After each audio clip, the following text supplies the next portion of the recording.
Welcome to Kenton Teaches. Enjoy the video. You begin by opening the project and confirming you have the right role and board. Next, click Create and pick the correct issue type. This ensures routing and workflows apply. Fill the summary concisely, then write a clear description with acceptance criteria. Assign priority and owner immediately so work is visible. Once done, add labels, components, and attachments to reduce back and forth. This first step prevents rework and makes subsequent automation and reporting accurate. You now refine the ticket to make execution straightforward.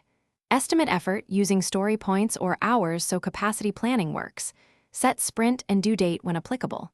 Create subtasks for discrete steps and add checklists to avoid missteps.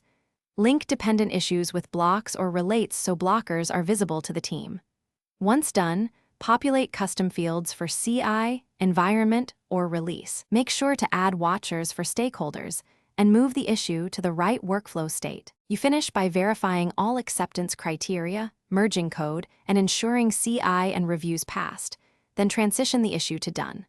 Log time and update release notes, fix versions, and applicable tags so reporting stays accurate. Once complete, remove temporary labels and notify stakeholders. If something goes wrong, first check the issue links and blockers, then confirm your permissions and project workflow. Reassign or reopen as needed. This troubleshooting step prevents silent failures and keeps the board healthy. Thanks for watching. Please subscribe if this video was helpful.